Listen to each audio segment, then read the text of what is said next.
আপনি নিজেও তো দেখতেছেন এই যে নাটক সাজাইতেছে তারা, এই যে অস্ত্র মস্ত্র এগুলা দিয়া, এতে ওনাদের লাভটাই। ওনারা দেশের আইন শৃঙ্খলা ঠিক করবে, তো আইন শৃঙ্খলা ঠিক হবে কিভাবে? তো বললো যে আপনারা চলে যাবেন, এরপরে স্যারের প্রমোশন হবে, এইটাই লাভ। তো আমি বললাম যে একটা প্রমোশনের জন্য আমার জীবন ধ্বংস করে দিল।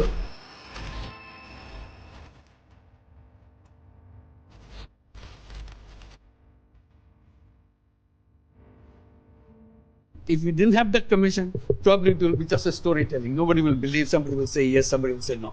Now they have concrete proof, and now they will go to the justice. 400 অভিযোগ পেয়েছি মাত্র 13 কার্য দিবসে।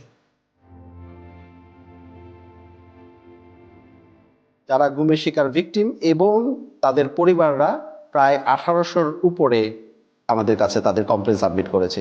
সারা বাংলাদেশের বিভিন্ন পেশাজীবী, বিভিন্ন শ্রেণী পেশার, বিভিন্ন বয়সের, বিভিন্ন জায়গার, এবং তাদের মধ্যে অনেকেরই রাজনৈতিক পরিচয় আছে। কারো কারো ক্ষেত্রে হয়তো রাজনৈতিক পরিচয় ওইভাবে নেই, কিন্তু তাদেরকে জঙ্গি ট্যাগ লাগিয়ে দেওয়া হয়েছে। সব ধরনের মানুষ ছিলেন ভুক্তভোগী।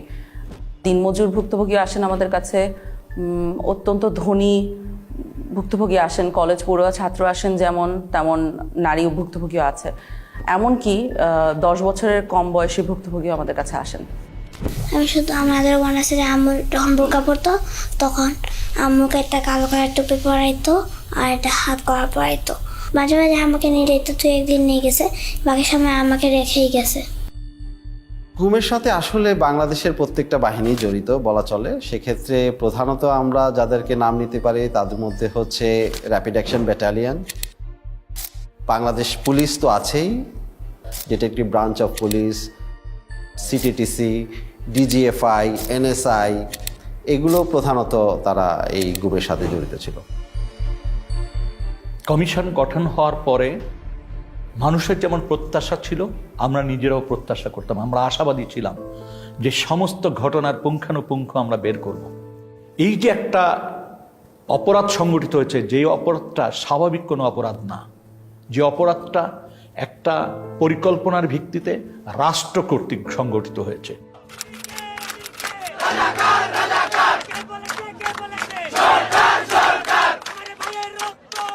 5ই আগস্ট পরবর্তী সময় সরকার তো পরিবর্তন হয়েছেই, কিন্তু এর মানে না যে বাহিনীগুলোতে যারা দোষী তারা পরিবর্তন হয়েছে নেসেসারিলি।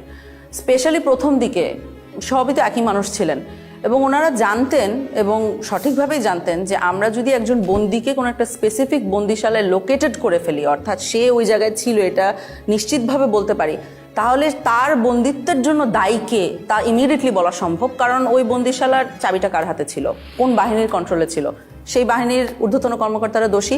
এই ব্যাপারটা যেমন ওনারাও বুঝতে পেরেছেন, আমরাও বুঝতে পেরেছি। এ কারণে 5ই আগস্ট পরবর্তী অত্যন্ত দ্রুততার সাথে প্রচণ্ড লেভেলে এভিডেন্স ডিস্ট্রাকশন হয়। Destruction of evidence is itself a criminal offense. Just মনকে মন কাগজ পুরানো হয় সব জায়গায়। ডিজিএফআই বলেন, র্যাব ইন্টেলিজেন্স বলেন, এনএসআই বলেন, সব জায়গায় এভিডেন্স পুরানো হয়। তারপরে বিভিন্ন জায়গায় এই ধরনের পুরা এন্টায়ার বিল্ডিংয়ের স্ট্রাকচার পরিবর্তন করে ফেলা হয়।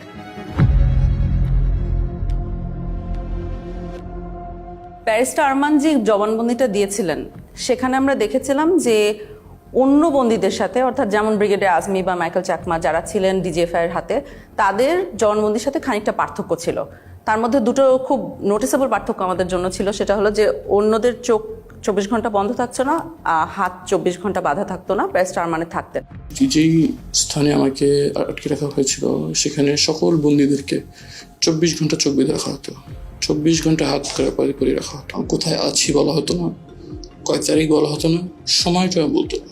আমি বারবার তাদেরকে বলতাম যে নামাজ পড়ার জন্য সময় জানা দরকার, কীভাবে নামাজ পড়বো, তারা বলতে বলা যাবে না, আদেশ। তখন আমরা বুঝতে পারি যে উনি এবং ব্রিগেডিয়ার আজমি, মাইকেল চাকমা একই লোকেশনে ওনাদেরকে রাখা হয়নি, অন্য কোথাও ছিলেন উনি। তো সেল থেকে বের করে তখন আমি চোখ বাঁধা অবস্থা থাকলেও আমি ক্লিয়ারলি আমি বুঝতে পারি যে আমি বের হয়ে একটু কয়েক কদম সামনে যে একটা ছোট্ট সিঁড়ি ক্রস করে ঘুরতেছি, তারপরে লেফটে আবার যে আয়নাঘরে ওনাকে রাখা হয়েছিল সেখানে ঢোকার সময় উনি সিঁড়ি দিয়ে উঠেছেন এবং ঠিক তারপর পরে কয়েকটা সিঁড়ি নেমেছেন। এখন এটা শুনেই আসলে সাথে সাথে বুঝে যায় যে উনি কোথায় ছিলেন, কারণ গোটা বাংলাদেশে সিম্পলি একটা জায়গায় আছে, একটা বন্দিশালায় আছে যেটা এই পার্টিকুলার বর্ণনাকে ম্যাচ করবে। তো ওইখানে উনি এক পর্যায়ে বলেন যে ওনার পায়ের নিচে ছিল মসৃণ টাইলস, সাদার মতো, এবং ঠান্ডা ছিল। এই ছোট্ট সিঁড়ি যখন ক্রস করে যাই তখন এটা 5 থেকে 7 কদমের সিঁড়ি হবে এবং খালি পায়ে আমাকে যতবার বের করা হয়েছে তখন খালি পায়ে পরে যে আমাকে জুতা পরা হয়েছে বের করা হয়েছে, খালি পায়েটা আমি একদম ক্লিয়ারলি বুঝে দিয়েছি এটা সিঁড়ি টাইলস লাগানো সিঁড়ি ছিল। কিন্তু ওই রুমে অলরেডি আমরা অক্টোবরের মধ্যে অভিযান একটা চালিয়েছিলাম, আমরা ইন্সপেক্ট করে এসেছিলাম, ওখানে কোনো টাইলস ছিল না, ওটা সম্পূর্ণ সিমেন্টের একটা ফ্লোর। সো আমরা কর্মকর্তাদের ডেকে, অফিসারদের ডেকে জিজ্ঞেস করা শুরু করি যে টাইলস কই। একটা সিঁড়ির পাশে যখন এই মার্কটা থাকে, what does it indicate, do you think? কারণ আমি তো বিল্ডিং এর এক্সপার্ট না। টাইলস, এই সিঁড়ি টাইলড ছিল। এই প্রশ্নটা আমার মনে আছে ওনাদের মোটেও পছন্দ হয় না, কারণ ওনারা এত বড় বড় কর্মকর্তা, আমরা জিজ্ঞেস করছি টাইলস কই, কথার তো কোনো মানে নাই। কিন্তু আমরা শিওর ছিলাম টাইলসের ভিতরে এই মিস্ট্রিটা লোকেটেড, এটা যদি সলভ করতে পারি আমরা মিস্ট্রি সলভ করতে পারবো। ওই সিঁড়ির তো দুইটা সাইড থাকে, একটা লে সাইড একটা লে সাইড, তো ওপর দিকে সিমেন্ট দেওয়া হয়েছিল, কিন্তু এই সাইডটায় ওইখানে মিস করে দিয়েছিল সিমেন্ট দিতে। তো ওখানে যেটা ছিল টাইলসের পিছনে দেখবেন গ্রিড আছে, চারকোনা গ্রিডের ছাপ রয়ে গেছিল। তা আমরা ওই ছাপগুলো দেখে বুঝতে পেরেছিলাম যে টাইলস অবধারিতভাবে ওখানে ছিল। ব্যারিস্টার আরমানকে আমরা ছবি আঁকতে বলেছিলাম যে আপনি আঁকেন তো, যে আপনার চোখ বন্ধ ঠিক আছে, কিন্তু সিঁড়ি দিয়ে নেমে আপনি কোন দিকে যান। তো উনি একটা ছবি এঁকে দিয়েছিলেন সুন্দর করে, যে সোজা যে বাইরে গেলেই সেলে ঢোকা যায়। এখন আমরাও সোজা যে বাইরে ঢোকা যায় না, কোথাও দেয়ালের সাথে ধাক্কা লাগে। ওইখানকার যখন ছবি ব্যারিস্টার আরমানকে দেওয়া হয় তখন ব্যারিস্টার আরমান বলেন যে এখানে কি কিছু হয়েছে দেয়ালে, দেয়ালটা মানে কি জানি একটা তারতম্য আছে, এরকম একটা উনি ইন্ডিকেশন করেন।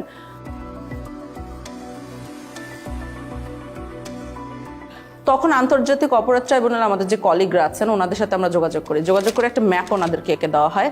সেখানে বলা হয় যে এই দেয়ালটা মাপেন, আপনি ইন্টারনাল যে দৈর্ঘ্য এটা মাপেন, এন্ড দেন বাইরে যে ওই একই দেয়ালের এক্সটার্নাল দৈর্ঘ্য মাপেন। যদি 7 ফিটের উপরে পার্থক্য পান তাহলে বুঝবেন যে এইখানে কোনো একটা সেল আছে যেটা দেয়াল দিয়ে ঢেকে দেওয়া হয়েছে। তো ওনারা মাপেন, মেপে আমার মনে আছে যে আমাকে খুব এক্সাইটেডলি ফোন দিয়ে বলেছে যে 10 ফিটের উপরে জায়গা আছে যেটা খুঁজে পাওয়া যাচ্ছে না। এখানে দুটো দরজা ছিল, এই দরজা দিয়ে আমরা ঢুকতে আগ্রহী, যেটা আমরা চাই না সেটা হলো লিন্টেল, যে মাঝখানে যেগুলো কিছুতে আধা থাকলেন। তো ওই যে জায়গাগুলোতে একটু তারতম্য দেখা যাচ্ছিল দেয়ালে, সেই জায়গাগুলোতে ছোট ছোট ফুটা করা হয় এরকম হাতুড়ি দিয়ে পিটিয়ে। তো ওই ফুটার ভিতরে মাথা গলিয়ে দেখা যায় যে ঠিক ব্যারিস্টার আরমান যে বর্ণনাটা দিয়েছেন যে সেল, টাইলস, বাথরুম সব অক্ষত অবস্থায় আছে, ওরা জাস্ট নতুন দেয়াল বানিয়ে দিয়েছিল ওখানে। হ্যাঁ, আমরা ব্যারিস্টার আরমানের রুম পেয়ে গেছি। এখন টাইলস কতটুকু আছে, টাইলস গুলো কিন্তু যে করে হোক বাঁচাতে হবে, ঠিক আছে? উনি টাইলস চিনেন, যাতে কোনো টাইলস নাই না হয়ে যায়। ওই যে অ্যাকচুয়ালি ওরা এখান থেকে বের করে নেয় জিনিস, ওরা টাইলস গুলো এখান থেকে উঠায় ভিতরের স্টোর। 8 বছর এখানেই যাবে। I couldn't tell what's clear on night from the sun. They used to blindfold us and handcuff us. In the night, they used to handcuff us at the back. They wouldn't tell us where I was. They wouldn't give us even time for prayers. Literally, it felt like I was buried alive. এরকম হতো যে 24 ঘন্টা চোখ বেঁধে হাত দিয়ে বসে রাখতো, উচ্চ দিতেন না দিতেন। হুমাম কাদের আমাকে বলেছিলেন যে ওনার সেলের একটা অংশে উনি খোদাই করে এসেছিলেন ওনার নামের ইনিশিয়ালস গুলা। মেডিকেল সেলের ভিতরে ঢুকলে আপনি যদি ঘুরে যান, দরজা ফেস করেন, বাম পাশের কর্নার মাঝামাঝি জায়গাটার মধ্যে একদম কোনায় একটা ডেট লেখা আছে আর আমার ইনিশিয়ালস লেখা আছে, HQC লেখা আছে এবং ডেট লেখা আছে যেদিন আমাকে গুম করা হয়। তো আমি যখন ওখানে যাই এবং ওখানে খুঁজি ও যে রুমটা আমরা সন্দেহ করে ওনাকে রাখা হয়েছে, শিওর হবো কিভাবে যে ওই রুমে ওনাকে রাখা হয়েছে, কারণ ওই রুমটা রং টং করে ফেলা হয়েছিল অগাস্ট 5-এর পরে। তো একটা সাইড দেখে সন্দেহ হয়, তখন ওনাকে যে ওই সাইডটা দেখায় ভিডিও কলে যে এটা কি চেনা লাগছে কিনা, তখন উনি বলেন যে হ্যাঁ ওই ইনিশিয়ালটা খোদাই করে রেখেছে। তো আপনি যখন খোদাই করে রাখেন তার উপরে রং করে দিলেও খোদাইটা রয়ে যায়।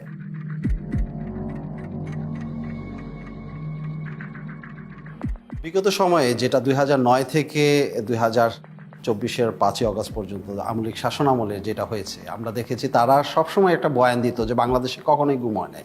এটা শুধু শেখ হাসিনার মন্ত্রিসভায় অনেক মন্ত্রীরাই অহরহ বলেছেন এবং নিরাপত্তা বাহিনীর প্রধানরাও বলেছে। নিরাপত্তা বাহিনী কিংবা আমাদের কোনো গুমের সঙ্গে তারা সংশ্লিষ্ট নয়। 3 ধরনের লোকই গা ঢাকা দেয়, এরা হয়তো কয়েকদিন পরে আবার আত্মপ্রকাশ করে, আবার যারা নাকি ফ্যামিলিগতভাবে মানে কোনো অসুবিধায় পড়ে তারা গা ঢাকা দেয়। যেখানেই গুম হচ্ছে সেখানেই আমরা কিছুদিন পরেই তাকে পাচ্ছি, হয়তো সে নানা কারণে আত্মগোপন করে থাকে, সেইগুলোকে গুম বলে চালিয়ে যায়। গুম বলে কিছু নাই, এরা সবাই লুকিয়ে যাচ্ছে, পালিয়ে যাচ্ছে, বউয়ের সাথে ঝগড়া করে দ্বিতীয় বিয়ে করেছে, ইত্যাদি ইত্যাদি, এই ধরনের বিভিন্ন ধরনের গল্প তারা বলেছে। গুম হওয়ার পরে যখন গুমের শিকার ব্যক্তির পরিবারের সদস্যরা থানায় যেতেন জিডি করার জন্য, যে তার স্বজনকে খুঁজে পাচ্ছে না বা হারিয়ে গেছে বা তুলে নিয়ে গেছে, এইটার ক্ষেত্রে যখন জুডি করতে যেতেন কোনো বাহিনীর কথা উল্লেখ করতেন, থানা থেকে তাদেরকে বিতাড়িত করা হতো। আমার জিডি আমার আপু, আম্মু, আমার স্ত্রী সবাই থেকে জিডি ওই এবং ওই বাড়িওয়ালারা তারা প্রথম থানাতে গেছিল, থানাতে জিডি নেয়নি। যদি কখনো মিসিং ডায়েরি নিত, সেক্ষেত্রে পুলিশ নিজেরা লিখে দিত যে সে বাড়ি থেকে বেরিয়েছে, এরপরে আর ফেরত আসে নাই। আর কখনো যদি কোনো বাহিনীর কথা উল্লেখ করত, সে জিডি কখনো নিত না। এমনও হয়েছে যে বাহিনীর নাম উল্লেখও করে নাই, কিন্তু তারপরও জিডি নেয়নি, থানা থেকে তাদেরকে তাড়িয়ে দেওয়া হয়েছে। আমরা 250টা কেস ফিল্টার করেছিলাম আমাদের 1800-র মধ্যে থেকে, যে 250টা কেসের 3টে বৈশিষ্ট্য ছিল। 250টার কেসে আমরা সমসাময়িক প্রমাণ পাচ্ছি। কি প্রমাণ? যে তাকে যখন গুম করা হচ্ছে তখন তার হয় একটা মিডিয়া রিপোর্ট আছে, সমসাময়িক মিডিয়া রিপোর্ট আছে। তার যে নিখোঁজ হয়ে যাওয়া বা তাকে যে তুলে নিয়ে যাওয়া হয়েছিল, সেইটার জন্য একটা থানায় জিডি করা হয়েছে। কোনো কোনো ক্ষেত্রে তাদের পরিবারের মামলা করেছে। এবং এই লোকটা জীবিত আছে, অর্থাৎ সে আমাকে তার অন্তর্বর্তীকালীন পিরিয়ডে সে কোথায় ছিল এর বর্ণনা দিতে পারছে, যেটা আমরা কোনো না কোনো আয়নাঘরের সাথে ম্যাচ করতে পারছি।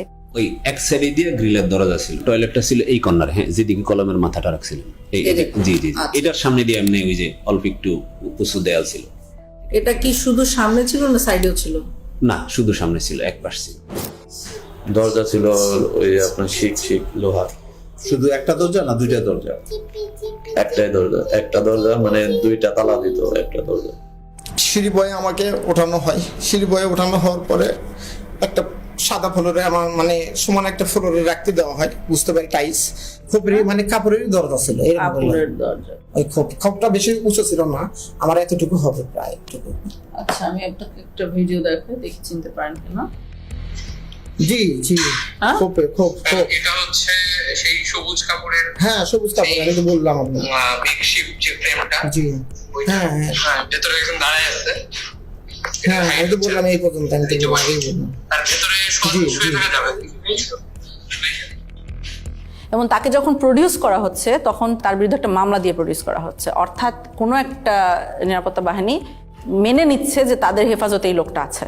প্রত্যেককেই কিন্তু একাধিক মামলায় দেওয়া হয়েছিল এবং অলমোস্ট সবার বিরুদ্ধেই জঙ্গি বিরোধী যে তকমাটা লাগানো হয়েছিল এবং সন্ত্রাস দমন আইনে মামলা দেওয়া হয়েছিল।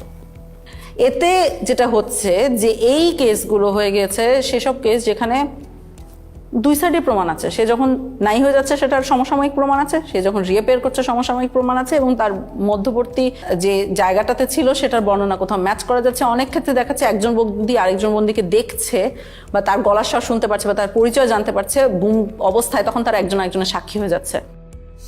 এই দিক থেকে মানে দ্বিতীয় বা তৃতীয় নাম্বার ছেলে, একটা ছেলে ছিল, ও হচ্ছে যে একটু যতটুকু মনে হলো মানসিক সমস্যা ছিল, প্রচুর কান্নাকাটি করতো আর চুলটা পাল্টা বকা করতো। 16 বছরের ছেলে অনেক কান্নাকাটি করতো। তারপরে আমরা তাকে খুঁজে বের করেছি, পরবর্তীতে একটা সাইকেলের দোকানে সে কাজ করছিল এবং মানসিক ভারসাম্য লুজ করেছে। মনে রাখবেন ওই ছেলেটাকে আমরা কেন খুঁজে পেয়েছিলাম, কাজ তার চারপাশের বন্দিরা, 2 বছরের বন্দিরা আমাদেরকে এসে বারবার করে বলতো ওখানে একটা ছেলে অনেক কাঁদতো, আমাদের কেস সলভ করার আগে ওই ছেলেটাকে খুঁজে বের করেন, আমাদেরকে জানান ওই ছেলেটার কি হয়েছে, বেঁচে আছে কিনা। বেশ কয়েকজনকে পাই যারা সবাই রেকগনাইজ করতে পারছে যে ছেলেটা আছে কিন্তু জানি না কোথায় আছে, জানি না কোথায় আছে, এইভাবে করে চলতে থাকে আনটিল একজন বলে।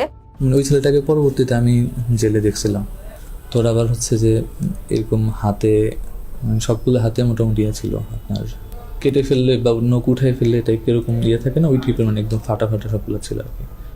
তখন কাশিমপুর জেলের কোথায় দেখেছে, কাশিমপুর জেলে পাগলা সেলে দেখেছে। তখন আমরা পাগলা সেলের রেজিস্ট্রি বার করি। সমস্যা হয়েছে যে ওই সময় পাগলা সেলের রেজিস্ট্রি তো অনেকের নাম ছিল, আর এই ছেলের নাম আমাদের জানা ছিল না, তো আমাদের কিছুই লাভ হয় নাই। তো আরও একজন লোক এসেছিল একবার, একদম শেষে যার সাথে কথা হয়েছে, আমি জানি না তাকে কেন বলেছিলাম, ওনার আসলে জানার কথা ছিল না, উনি একই বাহিনীর হাতে ছিল না, উনি আরেকটা বাহিনীর হাত থেকে উনি কাশিমপুরে গিয়েছিলেন। তখন সে বলে আমি তাকে আরেকবার দেখেছি গত বছর। তখন আমরা বলি যে আপনি কি আবার খুঁজে বের করতে পারবেন কিনা দোকানটা। ভদ্রলোক খুবই ভালো, উনি আসলে খুঁজে বের করেন, বের করে তখন ওই ছেলে এবং ছেলের বাবাকে নিয়ে আসেন। থানা থেকে খবর আসলো, তখন ওখানে যে ওকে কেমন দেখেছেন? আমরা দুইটা এই ফায়ার নোক আর হাতের নোক ছিল না ওই সময়, দূরে থেকে দেখছি তো ছিলই না। একবার হরাত দিয়েছিলাম, পরে করতে না বলতে পারি না। ওকে কি মানসিকভাবে সুস্থ মনে হচ্ছিল? না, মানসিকভাবে সুস্থ আসছিল না। ওইখানে আমরা যে ডক দেখছিলাম, মানে কথা আমি একটা জিজ্ঞেস আর একটা উত্তর দিছিল। আমি যে জিজ্ঞেস খাওয়া দাওয়া করছো, তুমি কোন সময় হয়েছো? এখন ছেলেটাকে যদি আপনি জিজ্ঞেস করেন যে তুমি কেমন ছিলে ওখানে, হ্যাঁ, ও কিন্তু দেখবেন ওর ওয়ে অফ কোপিং, এটা আমাদের কাছে লক্ষণীয়। যে কিছু মানুষ কোপ করছে আল্লাহকে স্মরণ করে, কিছু মানুষ পরিবারকে স্মরণ করে, ওর ওয়ে অফ কোপিং ছিল ভুলে যাওয়া। ও বলেছে আমার কিছু হয় নাই।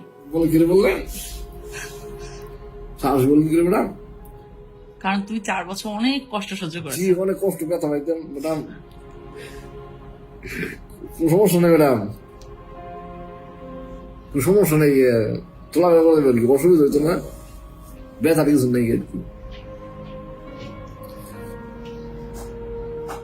যাক, আমার ছেলে অনেক হয়েছি, বড় করতে লেগে গিয়া, এটাই বড় কথা। সবাই কয় ভাই সব যা আছে তা হয়েছ, এখন ছেলে বিড়ে হয়ে যাওয়া শেষ। মানুষ অনেক কথা গেছিল আর কি, সবাই বলছে যে নাই, এখন আমি উকিলেরও যাই না, কেমন রকম কোনোভাবেই হতে পারে না যে তারা নিজেদের মধ্যে কোঅর্ডিনেট করে কাজটা করতে পেরেছে। অর্থাৎ তারা যেটা বলছে সেটা এভাবেই ঘটেছিল, কারণ সমসাময়িক প্রমাণ আছে। এ কারণে এই 250 কেস যথেষ্ট শক্তিশালী একটা এভিডেন্স আওয়ামী লীগের এই মিথ্যা বয়ান ভাঙার জন্য। গুমের যারা ভিকটিম, অর্থাৎ তাদেরকে যখন প্রথম তুলে নেওয়া হয় সেই পর্যায় থেকেই আসলে তাদেরকে নির্যাতন শুরু করে।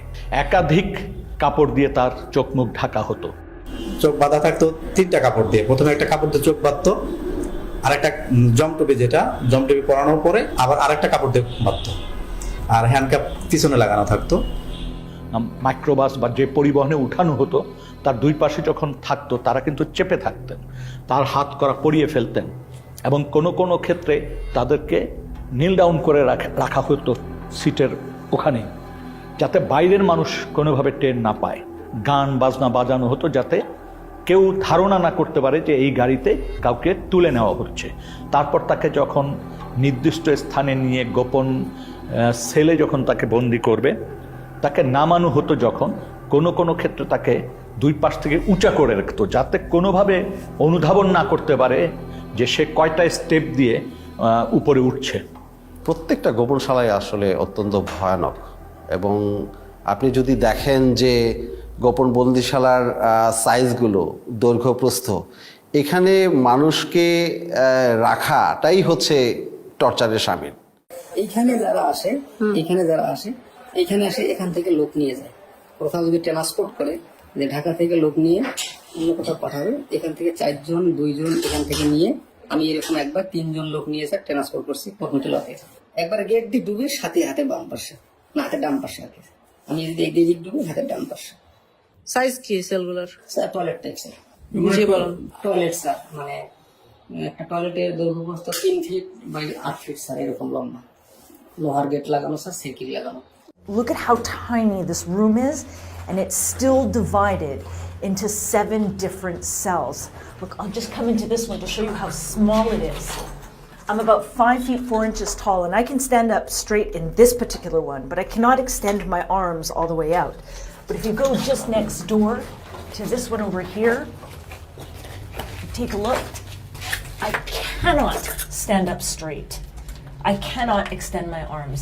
And imagine that people spent weeks, months, or even years in these cells. পাশে কোনো স্থানে তাকে নেওয়া হতো, যেখানে জিজ্ঞাসাবাদ করার জন্য নানান ধরনের যন্ত্রপাতি ব্যবহার করা হতো।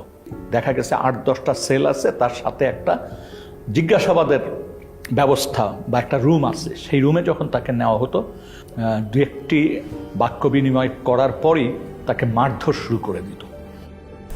আর যখন মারতো, বেশি মারবে, তখন এই হাত পিছনে দিয়ে রাখতো, আর আমার এই কনুইগুলো, 2 হাঁটু, এগুলাতে খুব জোরে জোরে মারতো। এই মোটা পুলিশের হাতে যে মোটা লাঠিগুলো থাকে, এগুলো দিয়ে, এবং এক পর্যায়ে আমাকে বলল যে তোর হাড় থেকে মাংস আলাদা করে ফেলবো। কোনো কোনো বন্দিশালার ভিতরেই টয়লেট, যেখানে তাদেরকে ঘুমাতে হতো রাতে, সেই জায়গায় তারা ঘুমাতে পারতো না। তার কারণ হচ্ছে কমোড থাকতো, ওই কমোডের উপরেই তাদের পা রেখে ঘুমাতে হতো। আমাকে ওখান থেকে টর্চার করে দুইজনে কাঁধে করে ধরে একটা সংকীর্ণ একটা বাথরুমে বললে চলে, আমি 5 ফুট 8 ইঞ্চি পা লম্বা করলে আমার হাঁটু পর্যন্ত বাথরুমের ভিতরে চলে যায়, মানে এতটা সংকীর্ণ জায়গা। কিছু সেল ছিল এত ন্যারো, সেখানে বন্দি শুতেও পারতো না, জাস্ট পা গুটিয়ে কোনো মতে ওখানে থাকতো। যেন সাইজ ছিল 3.5 ফিট বাই 4 ফিট এরকম সাইজের। নিয়ে যাওয়ার পরে যেখানে আমাকে নিয়ে গেল সেটা হলো একটা ছোট একটা সেল। ছোট সেল বলতে 3.5 ফিট পাশে, আর লম্বা হলো আপনার 4 ফিটের থেকে একটু বড়। অর্থাৎ আমি সেজদা দিলে মাথায় লেগে যেত, আবার রুকু দিতে গেলে পিছনের সাইড লেগে যেত গিরিলের সাথে, এরকম একটা অবস্থা ছিল। যারা বন্দি ছিল ওই বন্দিশালায় থাকাটাই হচ্ছে দুঃসহ মানসিক যন্ত্রণার একটা বিষয়। আমাকে ওই রকম একটা ফ্লোরের সাথে এরকম করে হাত দিয়ে এরকম করে আস্তে আস্তে বাড়ি দিতে হতো। বাড়ি দিয়ে একটু শব্দ হলেই তারা লাঠির ইশারায় বাথরুমে নিয়ে যেত। বাথরুমের জন্য তারা মারতে দেরি হতো, অনেকে 8 মিনিট সময় দিত আমাকে। 8 মিনিটের বেশি হতো আমাকে বিলম্ব দিত, মারতো, আবার লাঠির ইশারা দিত, অনেক বকাবকি করতো। এক ধরনের যন্ত্র ব্যবহার করতে হতো, যে হাতে শিকল দিয়ে ওই যন্ত্রের সাথে আংটা পরিয়ে দিয়ে মেশিন চালু করলে তাকে আস্তে আস্তে ছাদের দিকে ঝুলিয়ে ফেলা হতো। এই ঝুলন্ত অবস্থায় ঘন্টার পর ঘন্টা রাখার ঘটনা আমরা শুনেছি, এমনকি মানে 24 ঘন্টার কথাও আমরা অনেক ক্ষেত্রে পেয়েছি। আমাকে ওই ফ্যান লটকায় এরকম একটি এর মধ্যে গামছা দিয়ে এরকম প্রায় 15 দিনের মতো ঝুলিয়ে রাখছে। শুধু আমি টয়লেট এবং নামাজ এই দুইটা আর খাবার সময় আমাকে ছাড়া রাখতো, আর এইরকম ভাবে সবসময় ঝুলিয়ে রাখছে। কোনো কোনো বন্দিকে হ্যান্ডকাপ পরিয়ে জানালার গ্রিলের সাথে বেঁধে রাখা হতো সার্বক্ষণে, এবং সে শুতেও পারতো না, ওইভাবে কোনো মতো বসে থাকতো। এই যে এর জানালার মধ্যে একটা হাতে এই পাশে ঝুলাই রাখছে আর একটা হাতে এই পাশে। এই 5 দিনের মধ্যে 3 দিন এইভাবে আমাকে লকআপের সঙ্গে ঝুলাই রাখা হয়। শুধু একটাই দোষ ছিল, আমি বলছি আমি নিকাব খুলবো না, আমি পর্দা করি। যেখানে হ্যান্ডকাপ পরা হয়েছে সেখানে কেটে গেছে, রক্ত পড়েছে, তারপরও কিন্তু তাকে নামানো হয়নি, বরং ওখানে পিটানো হতো এবং নানান কথা জিজ্ঞাসাবাদ করা হতো। এই ওনাদের নাম জিজ্ঞেস করতেছে, এর মধ্যে আমাকে কি করলো, পানি ঢাললো, মুখে গামছা দিয়ে পানি ঢাললো। কোথায় আছে বল, কোথায় আছে বল, কোথায়, মানে আমাকে মানে একটা সেকেন্ডের সময় দিতে আসে। আমি বলতেছি মুখের মধ্যে ভিজা কাপড় দিয়ে প্রায় 2-3 মিনিটের মতো পানি ঢালতো, আর ওই সময় দেখা যায় আমি প্রায় সময় অজ্ঞান হয়ে যেতাম, আর মুখ দিয়া খুব লোট টোট ইত্যাদি এগুলো বের হইতো, তারপরও তারা হাসাহাসি করতো। কোনো কোনো ক্ষেত্রে তাকে চেয়ারে বসানো হতো। চেয়ার আবার 2 ধরনের ছিল। এক ধরনের চেয়ার ছিল যেটা কাঠের ফ্রেম, মানে কাঠের চেয়ার, সেখানে ইলেকট্রিক শক দেওয়ার ব্যবস্থা থাকতো। তো চেয়ারে বসিয়ে ইলেকট্রিক শক দেওয়ার যন্ত্র সাথে সংযোগ স্থাপন করে দিত শরীরে, কখনো কানে, কখনো নখে, কখনো পায়ে, এইভাবে দেওয়া হতো। আমার কানের লতার মধ্যে লাগাইছিল, ওই যে কি ওইটা ওই যে কি ইলেকট্রিক ওটা বলতে পারবো না, কিন্তু মনে হলো যে ঠাডা পড়ে মাথা আমাদের, সুইচ দেওয়ার লাগলে মনে ঠাডা বললো। অনেক ক্ষেত্রে জিজ্ঞাসাবাদের সময় বালতিতে পানি রেখে প্রস্রাব করতে বলা হতো।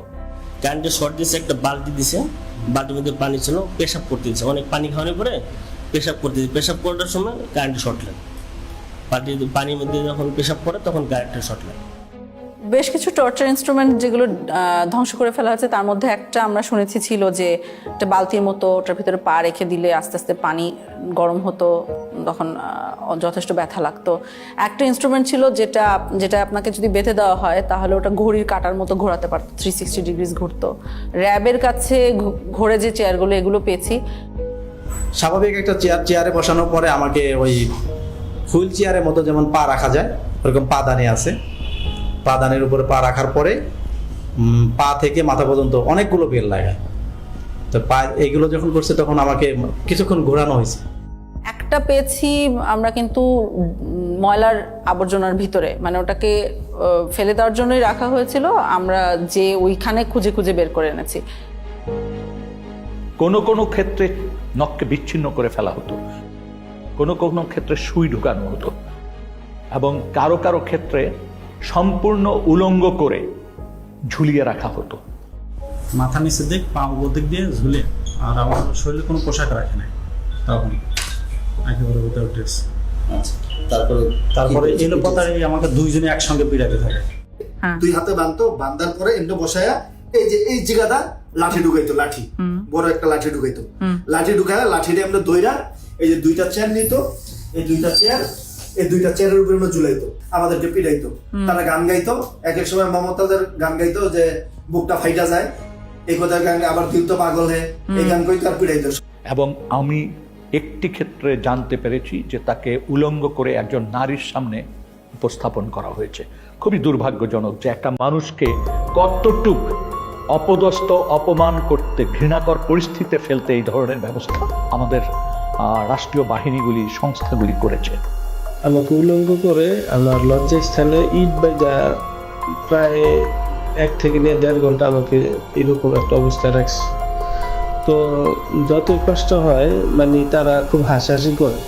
যেমন একটা বন্দির ক্ষেত্রে আমরা জানতে পেরেছি যে ওই বন্দিটার গায়ের ওড়না টেনে নিয়ে গেছে কোনো একজন সিকিউরিটি ফোর্সের সদস্য, এবং তাকে বলা হচ্ছে তুই তো একসময় খুব পর্দা করতিস, ইসলামিস্ট, তোকে দেখ এখন কেমন লাগে।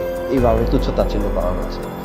বন্দির মাসিকের সময় যা প্যাড দেওয়ার কথা, ওইটা প্যাড দিয়ে ওটা নিয়ে খুব হাসাহাসি করতো। ওইটা খুবই তার জন্য একটা লজ্জাজনক বিষয় হয়েছে যে সবার সম্মুখে অনেক হাসাহাসি করছে। এই বিষয়টা খুবই পীড়াদায়ক।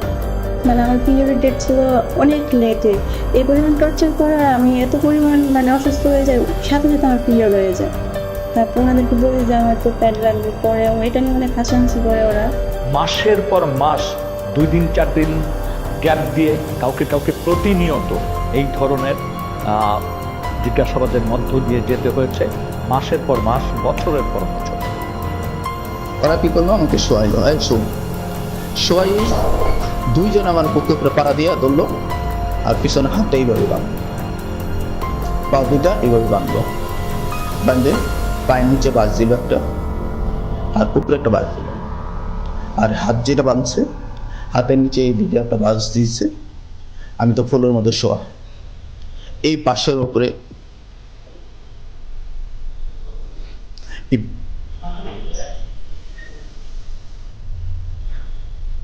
বাঁশের উপরে আমাকে 4-5 জন দাঁড়াই গেছে। তখন আমার মানে ভিতর থেকে মানে আমি আর কোনো কিছু বলতে পারতেছি না, শুধু একটাই প্রশ্ন করতেছে, তোর বাড়িতে কে কে থাকে, তোর বাড়িতে কে কে থাকে। এবং আমরা দেখি এই জিনিসগুলো মানুষের ভিতরে অনেক বড় ভয় রেখে দেয় অনেক দিনের জন্য।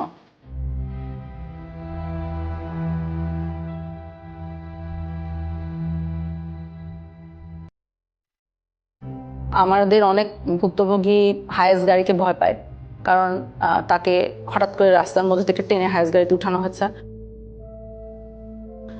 আমাদের অনেক ভুক্তভোগী এসি রুমকে ভয় পায়, কারণ এসি রুমে, টর্চার রুমগুলোতে এসি থাকতো, কারণ আই সাপোজ অফিসাররা যখন এগুলো করতেন ওনারা ঘামতে চাইতেন না। গানটা সাউন্ড আসতোই, মানে ঠিক থাকতে পারতাম না, আর শুধু চিৎকার সাউন্ড আসতো। গান বাজিয়ে মারধর করা হতো, যখন সাউন্ড আসতো মানে কোনো প্রকার, আমি তো মানে টেনশন। আমি গানটা আমি কয়েকবার দেখার চেষ্টা করছি, ঠিক মতো আমি দেখতে পারিনি। চিকিয়া কালিয়ারে ওই গানটা আপনি দেখতে পারেন নাই? জি, গানটা আমি কয়েকবার দেখার চেষ্টা করছি, ওইভাবে আমি দেখতে পারিনি।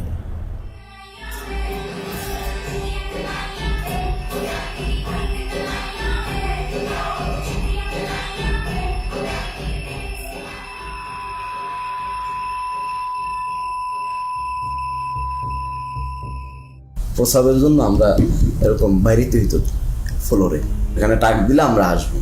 প্রসাবে ধরছে মিউজিক ছেড়ে দিছি, ওই আওয়াজও তাদের কাছে পৌঁছায় না, মিউজিকের সাথে তো ওটাকে হারায় যায়, ওই সাউন্ডটা আর পাবে না। এরকম কিছু প্রসাব পায়খানা করেছে আমার সামনে, আবার এটা আমরাই পরিষ্কার করতেছি, তারা দিয়ে যে করে তারা দিয়ে পরিষ্কার করে। সে আল্লাহর কাছে বলতে যে আল্লাহ আমার মেরে ফেললেই ভালো, এই কষ্ট দেওয়ার দরকার কি। এই মানুষগুলো কিন্তু যারা বেরিয়ে এসছেন জীবন নিয়ে, তারা কিন্তু এটা ভুলতে পারেন নাই। তারা এখনো গভীর রাতে ঘুম ভেঙে যায়, তাদের চিৎকার করেন এই ট্রমার থেকে কিন্তু এখনো বেরিয়ে আসেনি। বাথরুমে একটা নতুন লাক্স সাবান ছিল। হ্যাঁ, এখন ওই লাক্স সাবানের স্মেল আসলে আমার মাথায় কাজ করে না।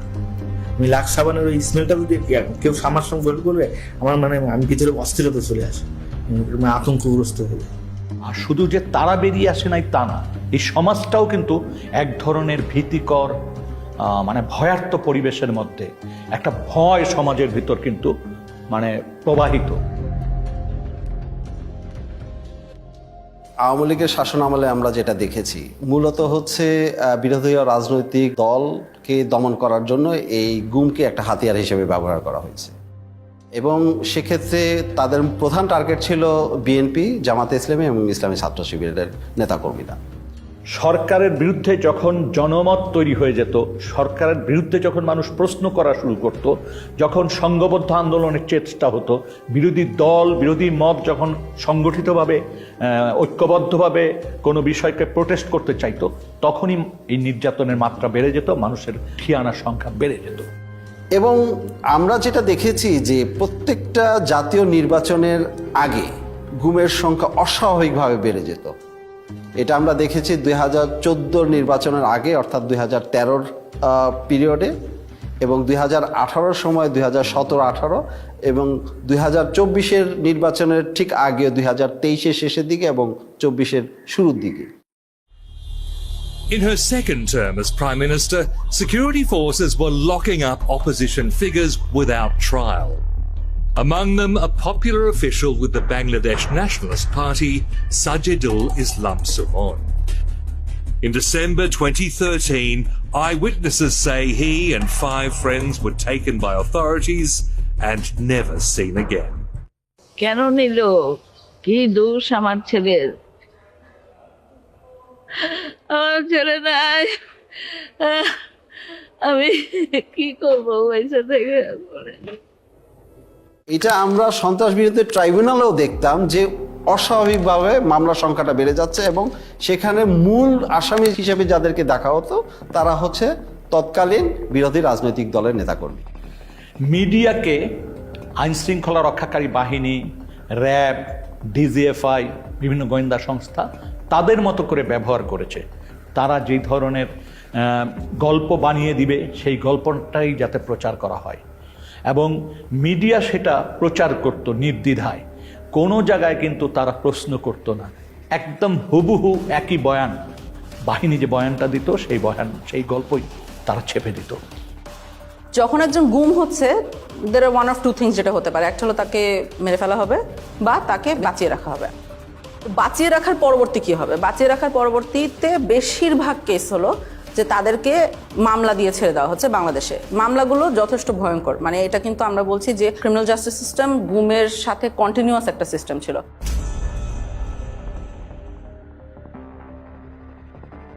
ছাড়ার জিনিসটাকে সেটাকে লিগেলাইজ করার জন্য, অর্থাৎ তাকে একটা বেআইনি কাস্টডি থেকে একটা আইনি কাস্টডিতে নেওয়ার জন্য একটা মামলা মোকদ্দমা দরকার। সেই কাজটা করতে গিয়ে অনেক মিথ্যা মামলা মোকদ্দমা তাদেরকে জড়িত করে দেওয়া হতো। প্রত্যেকের ক্ষেত্রে একাধিক মামলা দেওয়া হয়েছে, তার মধ্যে একটা মামলা প্রত্যেকের ক্ষেত্রে কমন, সেটা হচ্ছে সন্ত্রাস বিরোধী আইনে মামলা দেওয়া এবং জঙ্গি তকমা দিয়ে দেওয়া, এবং প্রত্যেকটা ভিকটিমের ক্ষেত্রে তাদেরকে দেখা হচ্ছে তাদের কোনো রাজনৈতিক পরিচয় আছে কিনা। তো বলছে তারেক রহমানের অ্যাকাউন্ট ডিটেল বলেন, কোন কোন জায়গায় তার টাকা থাকে। আমি বলছি ভাই আমি জানি না, I don't know, I simply don't know. তো বলছে ম্যাডাম জিয়ার টাকা কোথায় দিয়েছেন, কোথায় রাখে। আমি বলছি আমি জানি না। তখন আবার দিল, আমার 2টা নিক্যাপ তারা দিল, তারপর ফেলে রাখলো। ইভেন সম্পৃক্ততা না থাকলেও যদি দাড়ি টুপি পরে মসজিদে যায়, মাদ্রাসায় যায়, বা এগুলো সম্পৃক্ততার কারণে কিন্তু এই মামলাগুলো দেওয়া হয়েছে। তুই তোর জামাতের তুই শিবিরের কোন পদ আসাস, তুই কী করছ? এই সে বলছি আমি একসময় ছাত্র শিবির করতাম, এখন আমি করি না। কেন? আমি মুখে তখন আমার মুখে একটু বড় দাড়ি ছিল, মুখে বড় দাড়ি করি, টাকার উপর এখানে প্যান্ট করি, এই নানান কোয়েশ্চেন। আমার ভাই কেন জামাত ইসলাম করতো, এই টাইপের রিলেটেড কোয়েশ্চেন। ফাঁকে ফাঁকে উনি খুবই বাজে বৃষ্টিভাবে ওনার কথায় কথায় গালি দিতেছিল, জঙ্গি, রাজাকারের বাচ্চা, এই রাজাকারের বাচ্চা বেশি বলতেছে। আপনি তাকে কিছু ভুয়া মামলা দিচ্ছেন, আমরা যেটাকে বলছি কিছু প্যাকেজ কেস দিচ্ছেন, অ্যান্টি টেররিজম অ্যাক্টে দিচ্ছেন, arms act, explosives act, digital security act, এইসবের আন্ডারে মামলা দিয়ে দিচ্ছেন, দেওয়ার পরে তাকে অনেকদিন জেল খাটতে হচ্ছে, এরকম একটা সিস্টেম আছে। 4-5টা মামলায় একই ধরনের ভাষায় ব্যবহার করা হয়েছে এবং ভার্বেটিম ওয়ার্ড ফর ওয়ার্ড। যদি এইভাবে হয় 4-5টা, তাহলে বুঝতে হবে this cases are all manufactured cases. দুটো মামলার আপনার ল্যাঙ্গুয়েজ একরকম হইতে পারে না, কিছু হইতে পারে গোপন তথ্যের ভিত্তিতে, this much. Acting on a secret information, the raiding party went to the place of occurrence and arrested the accused. এটা হতে পারে, কিন্তু বাইকগুলো তো মিলার কথা না। ঘটনার স্থল, ঘটনার তারিখ এবং কিভাবে ঘটনা ঘটেছিল, এগুলো তো আপনার মিলার কথা না। বিশেষ করে সন্ত্রাস বিরোধী আইনে যে মামলা, জঙ্গি ট্যাগ দিয়ে জঙ্গি বানানো, এইটাই কিন্তু প্রথমতই তাকে হিউমিলেট করছে। সমাজ থেকে কিন্তু তাকে প্রথমে বিচ্ছিন্ন করা দেওয়া হলো, পরিবার থেকে প্রথমে বিচ্ছিন্ন করে দেওয়া হলো, এবং তার প্রতিবেশী সবাই কিন্তু তাকে ভিন্ন চোখে দেখে। এই ছেলেটা জঙ্গি, আমরা তো জানতাম না, এটা জঙ্গি পরিবারের সন্তান। তাদের মধ্যে একটা ফোবিয়া ছড়াই গেছিল যে এই আপার সাথে হয়তো যোগাযোগ করলে আমরাও অ্যারেস্ট হতে পারি, আর এই মেয়েটার সাথে যোগাযোগ হলে আমরাও অ্যারেস্ট হতে পারি। এটার জন্য আমরাও নিজেদেরকে গোটাই নিয়েছিলাম যে কি দরকার যদি কারো ক্ষতি হয়। বাংলাদেশে জঙ্গি নাই এই কথাটা বলা যাবে না, জঙ্গি ছিল, জঙ্গি এখনো আছে, কিন্তু প্রশ্নটা হচ্ছে যেইভাবে এটাকে ফুলিয়ে ফাঁপিয়ে দেখা হচ্ছে, যেটা প্রোটেক্ট করা হচ্ছে, এইটার খুবই একটা ক্ষুদ্র অংশ হয়তো বাংলাদেশে জঙ্গি আছে। তৎকালীন যে সরকার ক্ষমতায় পাকাপোক্তভাবে টিকে থাকার জন্য এই ওয়ার অন টেররের যেই ন্যারেটিভ, এইটাকে জিয়ে রাখার জন্য এটা তারা চালিয়েছে। Killed by the BNP Jamaat. You know that BNP Jamaat is a terrorist party. They always go for terrorism and nepotism and corruption. I have to prove credibility, right? To whom? To whom? A terrorist party? A terrorist organization? No. এই মামলাগুলো তো বছরকে বছর চলছে, এবং এই মামলার হাজিরা দিতে দিতে তাদের যে অর্থনৈতিকভাবে পঙ্গু হয়ে যাচ্ছে প্রত্যেকটা ফ্যামিলি। এবং আমরা একটা জরিপ করেছি যে মিনিমাম খরচ হয়েছে 7 লাখ টাকার মতো, তাদের হাজিরা থেকে শুরু করে এই মামলা পরিচালনার সব খরচ। অনেক ফ্যামিলি তাদের জমি জমা, তারপরে হচ্ছে বাড়িঘর পর্যন্ত বিক্রি করে দিয়েছে এই মামলা থেকে পরিত্রাণ পাওয়ার জন্য, কিন্তু মামলাগুলো ঝুলছে। প্রায় 3 লাখ টাকার মতো খরচ হয়েছে জামিনের পেছনে, আসা যাওয়ায়, গাড়ি ভাড়া, এটা হচ্ছে নিড একটা কস্ট। তারপর তো অন্যান্য জায়গায় এখানে টাকা খাওয়াইছে, ওইখানে টাকা খাওয়াইছে, বাড়িতে পুলিশ গিয়েছে কয়দিন পর পর, ডিবি থেকে লোক গিয়েছে, ওরা গিয়ে বসে থাকছে, তো বিভিন্ন ধরনের কথাবার্তা বলছে, ওদেরকে টাকা দেওয়া লাগছে, টাকা পয়সা না নিয়ে কেউ কখনো আসে নাই, থানায় টাকা দেওয়া লাগছে, বিভিন্ন সময় বিভিন্ন জায়গা থেকে সংস্থার লোক গেছে, ওরা টাকা খাইছে, অনেক টাকা পয়সা খরচ হয়েছে 16 সালেও। এখানে একটা দুঃখজনক বিষয় হচ্ছে যে অনেক ক্ষেত্রে দেখা যায় মামলাগুলো ভুয়া প্রমাণিত হওয়ার পরে তাকে বেকসুর খালাস করে দিয়েছে, কিন্তু তাকে যে এই যে 4 বছর বা 5 বছর যে সে কারাগারে বন্দী ছিল, এটা তাকে কে ফিরিয়ে দেবে?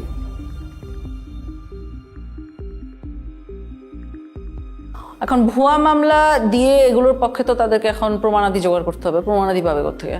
হ্যাঁ, এটা একটা তো তাদের জন্য সমস্যা। তো ওখানে একটা বেশ well developed systematic torture regime ছিল আসলে। এই টর্চার করে কনফেশন আদায় করা হতো, স্বীকারোক্তি আদায় করা হতো।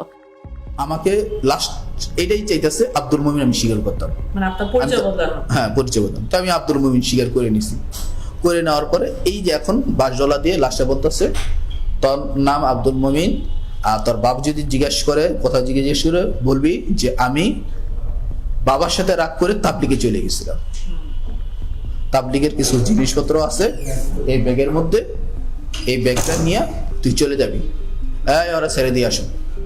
যেহেতু সব ম্যাজিস্ট্রেট এক না, কিছু কিছু ভালো ম্যাজিস্ট্রেটও আছে, তাই কিছু ম্যাজিস্ট্রেট আবার থাকতো খারাপ, এবং সবাই জানতো তারা মানে কারা, যারা এগুলো মেনে নেবে, এই ধরনের ফোর্সড স্বীকারোক্তি বা গুম হওয়া সত্ত্বেও জিনিসটাকে কগনিসেন্সে না নেওয়া। তো ওই সব মানুষদের সামনেই যাওয়া হতো, ওদের সামনেই এদেরকে প্রডিউস করা হতো, তারা ফোর্স স্বীকারোক্তি মেনে নিত। না, আমি বলছি না, আমি 160 আমার মাইরা ফেলাইতো, আমি 160 করতে না, 160 করতে দিলে আমার ফাঁসি হয়ে যাবে, আমি তো এগুলো কোনো কিছুর সাথেই নাই। আপনারা যা বলতেছেন আমি এগুলো কিছুই জানি না, সব সাজায় আপনারা দিচ্ছেন। তখন আমারও ওই আয়ু বলতেছে, ওই প্রথম দিন আমাকে যখন, এটা আপনাকে কি বলবো, মানে প্রথম দিন আমাকে যখন ওয়াটার বোর্ডিং দিয়েছে, তখন আমার মানে আমি প্রসব করে দিয়েছিল আর কি। তো ওই জিনিসটা ও আবার আমাকে রিমাইন্ড করে দিচ্ছে যে তোরে যে মনে নাই, তোরে যে তুই যে প্রসব করে দিয়েছিস রিসিলি মেয়েদের লগে, আজকে কিন্তু আবার সেইভাবে মাইতে টানায় পিড়ামো, কিন্তু তুই যা বলি সেইভাবে কর। করে নিয়ে আসছে, করে নিয়ে আইসা বলতেছে, এমন একজন জাজের কাছে নিয়ে আসছে, আইসা বলতেছে ও 164 দিতে চায় না, অনেক চেষ্টা করছি দিতে চায় না। পরে বলে যে আবার সেই কোর্টের যে জাজ বলতেছে ও এখনো দাঁড়ায় আছে কিভাবে, তুই এইটারে কেমন 164 দেয় না, এটা তো দাঁড়ায় আছে সুস্থ আছে, 164 দেওয়ার জন্য কিছু মশলাপাতি খরচ করতে হবে না। A GUM or enforced disappearance is a violation of human rights. So the judges as a whole should be sensitized about the human rights, about the various human rights instruments and the violation of those human rights.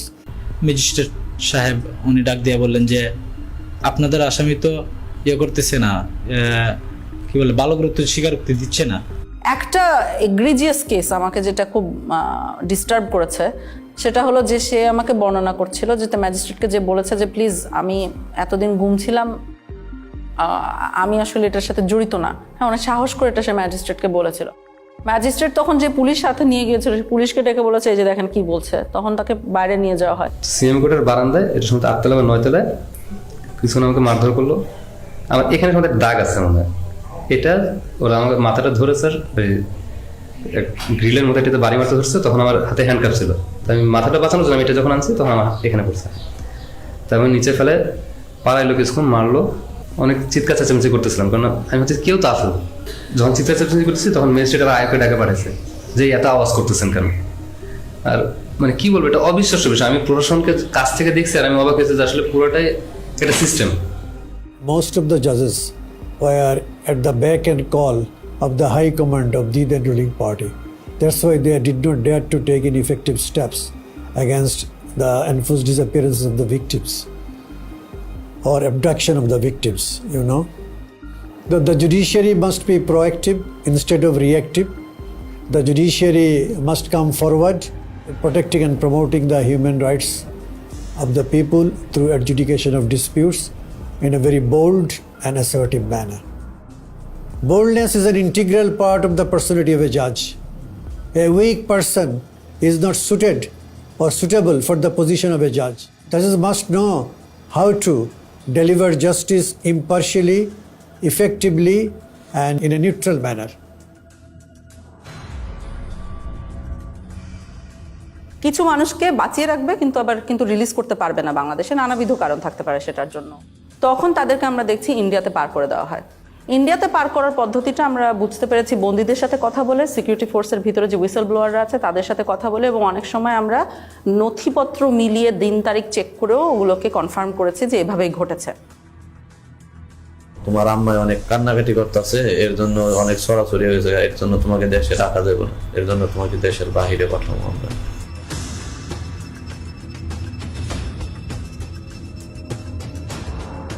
একটা নদী পার করাইলো, ওই নদী পার করানোর পরে তারপরে কাঁটাতারের একটা বেড়া আছে,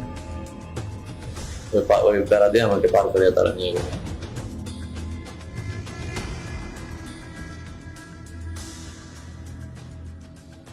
ওইখানে নিয়ে 2টা লোক আইছিল হুমড়াই করে, বললো তোরে পার করে দেব, তারপরে তুই ওই জায়গায় কতদিন থাকবি, আবার আমরা তো আবার ব্যাগ নিয়ে আসবো। ইন্ডিয়াতে নিয়ে যাওয়া হতো, আমাদের বাহিনী নিয়ে যেত 300-400 মিটার ইনটু দ্য বর্ডার, নিয়ে যে ওই বাহিনীর হাতে হ্যান্ড ওভার দিত। একটা বিশেষ ক্ষেত্রে আমরা দেখেছি যেখানে বন্দি এক্সচেঞ্জ হয়েছিল।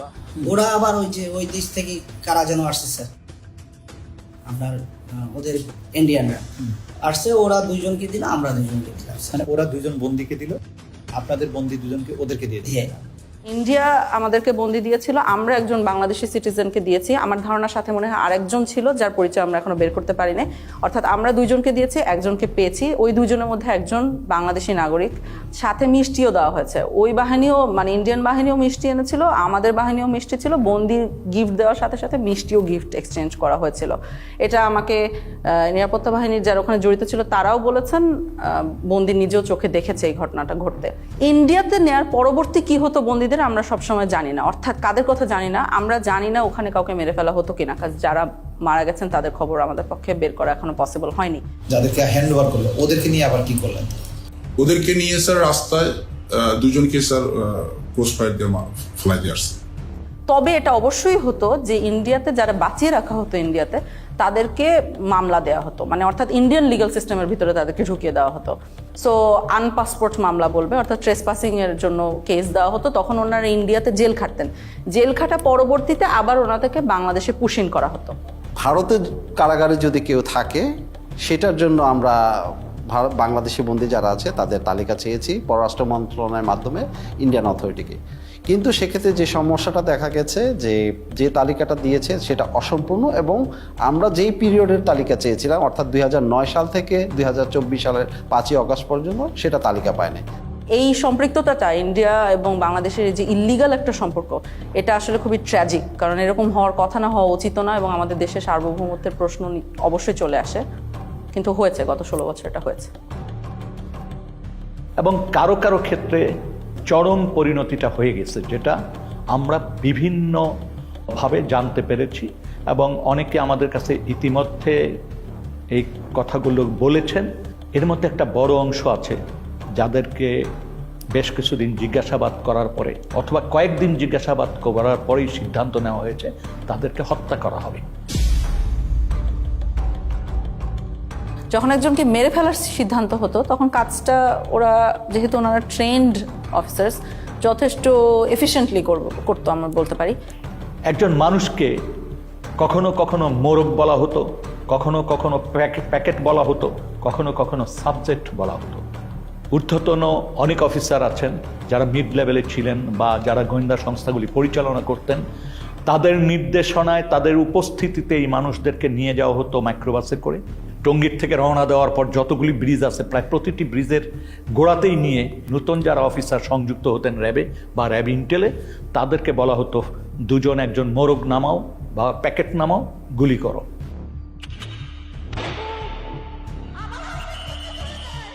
যখন ক্রসফায়ার বেশি সমস্যা হয়ে গেল আন্তর্জাতিকভাবে এবং জাতীয়ভাবে, যে এরা এটা নিতে পারতেছিল না আর এটা ক্রিটিসিজম, তখন ওরা বললো যে আরে আমরা বডি প্রডিউস করি কেন, নাই করে দিলি তো হয়, তাহলে তো কেউ বুঝবে না কি হয়েছে। তখন এটাই মুভ করলো ওরা, এটা একটা ডিসিশন ছিল।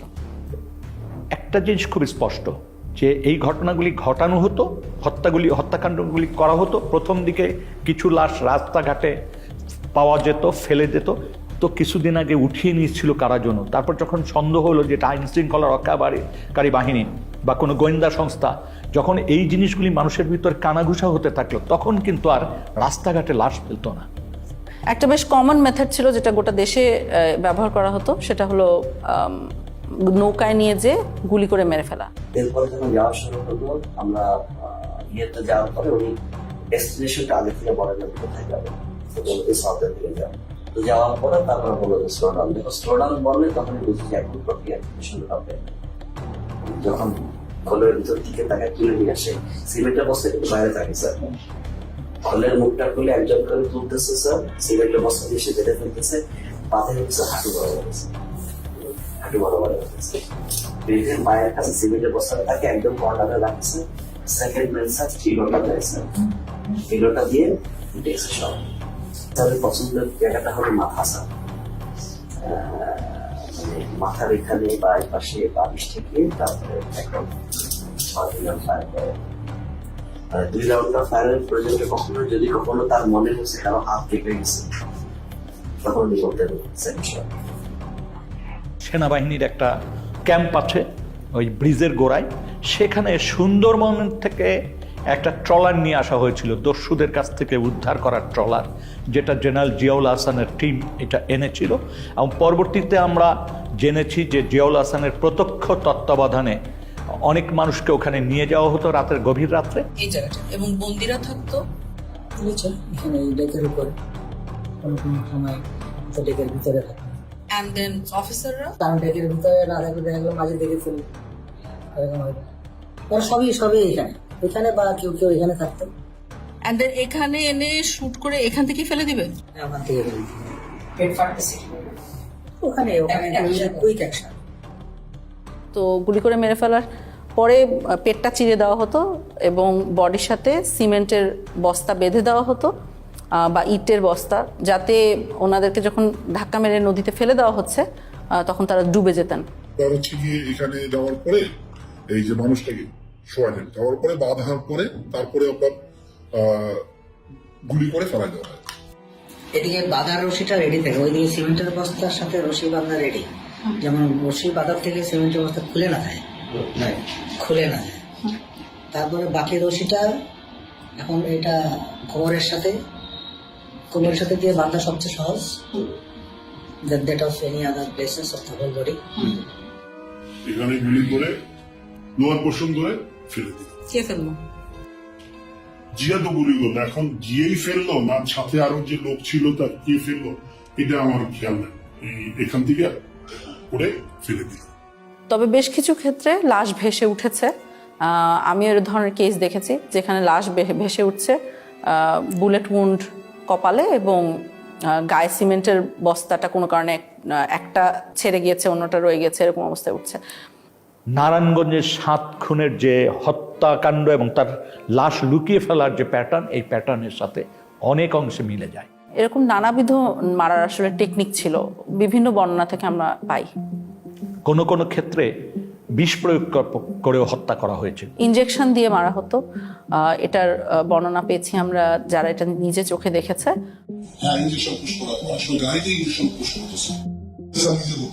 একজন মানুষকে মেরে ফেলে তার লাশটা রেল লাইনে ফেলে দেওয়া হতো, মানুষ রেল লাইনে কাটা পড়েছে এই হিসাবে জিনিসটাকে প্রতীয়মান হয়। কিছু কিছু ক্ষেত্রে দেখা গিয়েছে যে অনেক সময় লাশের হাতে হ্যান্ডকাফ অবস্থায় রেল লাইনে কাটা লাশ পাওয়া গেছে, তো বোঝাই তো যাচ্ছে কি হয়েছে, নাহলে হ্যান্ডকাফ আসলো কোথা থেকে। একজন ভিকটিম তো বেঁচেই আছেন যাকে গাড়ির সামনে, ট্রাকের সামনে ফেলে মারার চেষ্টা হয়েছিল এবং এরকম অনেকাংশে তো সাকসিডও করতো, এভাবে করে মেরে ফেলতো। ওই আবদুল্লাহপুর আশুলিয়া রোড যেটা, সেখানে নিয়ে যায়, নিয়ে যাওয়ার পরে উনি অন্যদেরকে নেমে যেতে বলে। নামার পরে আমাকে যে কানে কানে বলতেছে, ভাইজান আমাকে ক্ষমা করে দিয়েন, দেখেন আপনাকে তো চলন্ত গাড়ির সামনে ফেলে দেওয়ার জন্য বলা হয়েছে। হঠাৎ করে মানে আমাকে ধাক্কা দেওয়া হলো এবং আমি খেয়াল করতেছিলাম যে গাড়ি শব্দ আসতেছে, তো আমি তো তখন ধরে নিয়েছি যে আমি শেষ, আমি পড়ে গেছি। পড়ে যাওয়ার পর মানে পড়ে যাওয়ার পরেও দেখতেছি যে আমি বেঁচে আছি। আমারে তুলে ধরে বলছে যে আপনি ভয় পাবেন না, আপনাকে তো আমরা রাস্তায় ফেলে দিয়েছি কিন্তু গাড়িটা পাশ দিয়ে চলে গেছে। তাহলে আমি টের পাইছিলাম যে গাড়িটা যখন জোরে খুব রানিং এ আসতেছে, আবার যখন ফেলে দিবে ব্রেক শক্ত করে ধরে পাশ দিয়ে টা করে শব্দ হয় যেটা, ঠিক সেই শব্দটাই আমার কানে আসছে। আমাদের কাছে যারা মুখ খুলেছেন এটাই পূর্ণাঙ্গ তথ্য না, এর কয়েক গুণ সমাজে এখনো রয়েছেন যারা এখনো আস্থা বা সাহস পাচ্ছেন না এই বিষয়গুলি জনসমক্ষে তুলতে বা তারা অভিযোগ করতে। তারা মনে করে যে এমনিই তো আমরা মামলা মোকদ্দমার ভিতর দিয়ে আছি, তারপর আবার এইটা করতে যে আবার কোন ফ্যাসাদে পড়বো, আবার আমার কোন ভোগান্তি হবে। ওই ওপেনলি ওইভাবে সাক্ষাৎকার দিব না, কারণ ওটা এভিডেন্স থেকে যাবে। আমার আজ হোক কাল হোক আমার তো আসলে পরেরটাও চিন্তা করা লাগবে, ফ্যামিলি আছে, এমনি তো অত্যাচারের শিকার হয়েছি, গুম ছিলাম, মিথ্যা মামলা নিয়ে জেলে ছিলাম, এখনো স্টিল নাও হাজিরা দিচ্ছি। ওই 16 সালে গুম হওয়ার কনসিকুয়েন্স এখনো বিয়ার করতেছি। আমার ফ্যামিলি স্টিল নাও সাফারার, আমার ক্যারিয়ার ধ্বংস, সবকিছু হয়ে গেছে। তার মানে এখনো কিন্তু আমরা এমন একটা পরিবেশ নিশ্চিত করতে পারিনি যে পরিবেশে মানুষ ভয়হীনভাবে এসে রাষ্ট্রের কাছে বা রাষ্ট্রের সংস্থাগুলির কাছে এসে বলতে পারে যে আমার জীবনে এই ঘটনাগুলি ঘটেছে।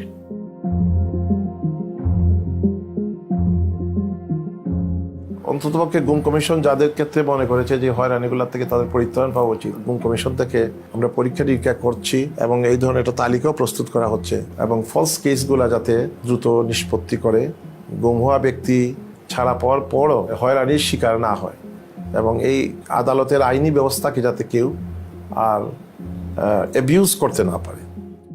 যাদের বিরুদ্ধে এই মামলাগুলো দিয়ে দেওয়া হয়েছে, সন্ত্রাস দমন আইন বা অন্য যে আইনি মামলা হয়েছে, এই প্রত্যেকটা মামলা যাতে দ্রুত নিষ্পত্তি করা যায়, সেটা যাতে এক্সপিডাইট করে, সেটার জন্য সুনির্দিষ্টভাবে সরকারকে বলেছি। দ্বিতীয়ত হচ্ছে যে সন্ত্রাস দমন আইনটাকে সংশোধন করার কথা বলেছি। 3 নম্বর জিনিসটা হচ্ছে যে এটার সাথে সম্পৃক্ত যেটা যে বাংলাদেশে জঙ্গিকে মোকাবেলার জন্য, জঙ্গি ইস্যুটাকে ডিল করার জন্য আমাদের এখানে সুনির্দিষ্টভাবে কিছু স্ট্র্যাটেজি ঠিক করতে হবে। এর পাশাপাশি যেটা হচ্ছে যে রিহ্যাবিলিটেশনের যে বিষয়টা আছে সন্ত্রাসদের মোকাবেলার ক্ষেত্রে, এই বিষয়টা মনে হয় কার্যকর হতে পারে, সেটাকে আমরা ফোকাস করেছি। গুম হওয়া এবং কেউ মারা যাওয়ার মধ্যে একটা বিস্তর ফারাক আছে। সেটা হলো কেউ যখন মারা যায় তখন তার সম্পত্তি ভাগ হয়ে যায়, একটা ডেথ সার্টিফিকেট আসে, সম্পত্তি ভাগ হয়ে যায়, একটা ক্লোজার আসে। কিন্তু কেউ যখন গুম হয়, যেহেতু সে মারা গিয়েছে এই কথাটা বলতে পারা যায় না, কারণ আমরা আসলে জানি না সে মারা গেছে কিনা, তখন কিন্তু কোনো ডেথ সার্টিফিকেট ইস্যু করা যায় না।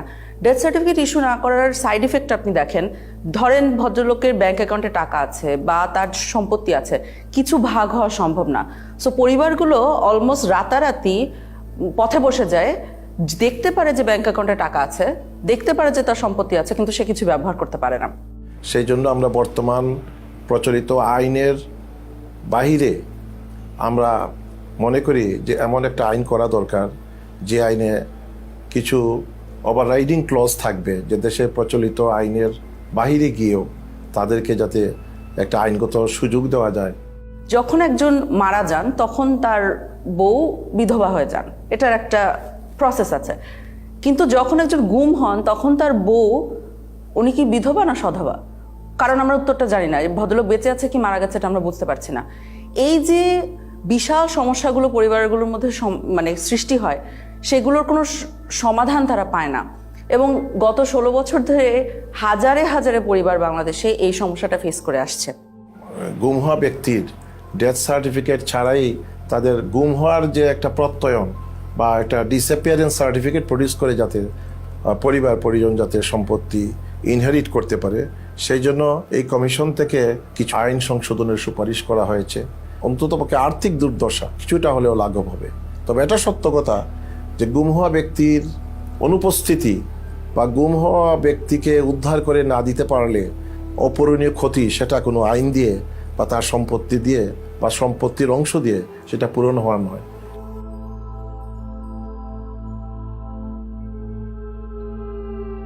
আমরা যদি আমাকে জিজ্ঞেস করেন, আমি মনে করি আমরা আশানুরূপ জায়গায় পৌঁছাতে পেরেছি।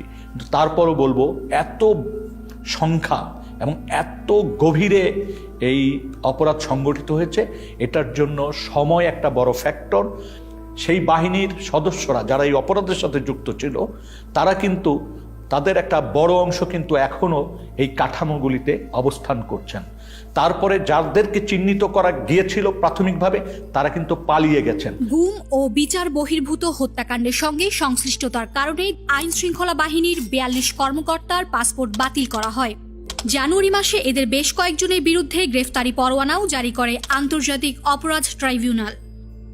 যখন অ্যারেস্ট ওয়ারেন্ট বের হয় তখন কিন্তু তারা অনেকেই দেশে ছিলেন, কিন্তু পাসপোর্ট না থাকা সত্ত্বেও ওয়ারেন্ট বের হওয়ার পরপরই অনেক ঊর্ধ্বতন কর্মকর্তারা দেশ ছেড়ে পালিয়ে যায়। পালিয়ে যাওয়ার পরবর্তীতে এগুলোর এন্ড রেজাল্ট কি হবে? তো ধরেন আপনি বাংলাদেশ থেকে পালাচ্ছেন, মোস্ট লাইকলি আপনাকে ইন্ডিয়া যেতে হবে, কারণ ল্যান্ড বর্ডার আমাদের এসেনশিয়ালি ইন্ডিয়ার সাথে মায়ানমারের যুদ্ধ হচ্ছে, সো ওনারা এদিকেই যাবেন। কারণ আপনি যদি দেশের একজন গোয়েন্দা বাহিনীর প্রধান হয়ে থাকেন, কয়েকজন মিলে আপনি ইন্ডিয়াতে গেলেন, ইন্ডিয়া কি করবে ফার্স্টে? ইন্ডিয়া যেটা করবে হলো আপনাকে বসে আপনাকে ইন্টারোগেট করবে।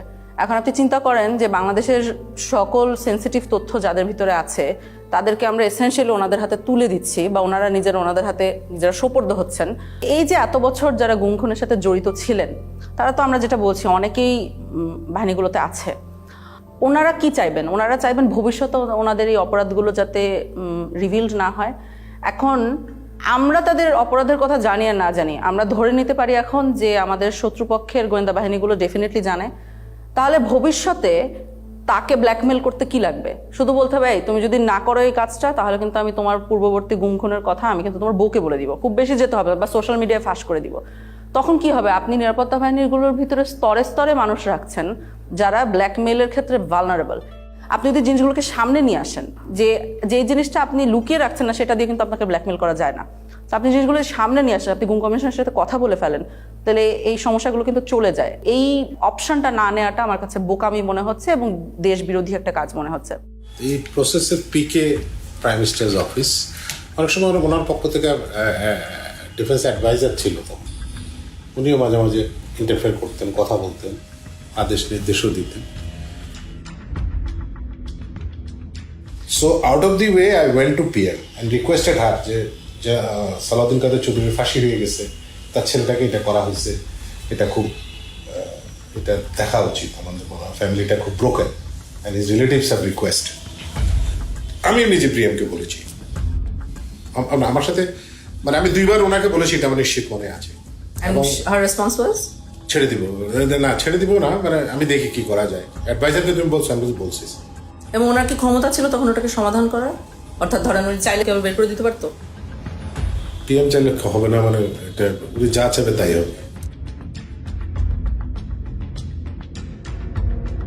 সম্ভাব্য যারা অভিযুক্ত তাদের কারো কারোর সাথে কথা বলার পর যে জিনিসটা পরিষ্কার একটা অবয়ব দাঁড়িয়েছে, সেটা হচ্ছে এই ধরনের ঘটনার সিদ্ধান্ত নেয়ার ক্ষেত্রে যিনি নীতি নির্ধারকদের সর্বোচ্চ জায়গায় অবস্থান করছেন, তৎকালীন প্রধানমন্ত্রী শেখ হাসিনা, তৎকালীন সামরিক উপদেষ্টা তারেক সিদ্দিকী এবং বাহিনীগুলির প্রধান এবং ইন্টেলিজেন্স যে এজেন্সি উইং আছে তার প্রধানদের সমন্বিত নির্দেশনার বাইরে বা কমান্ড স্ট্রাকচারের সর্বোচ্চ পর্যায়ের নির্দেশনার বাইরে এই ধরনের ঘটনা দিনের পর দিন, মাসের পর মাস, বছরের পর বছর ঘটার কোনো সুযোগ নাই। সুতরাং তৎকালীন প্রধানমন্ত্রী শেখ হাসিনার এই দায় এড়ানোর সুযোগ নাই।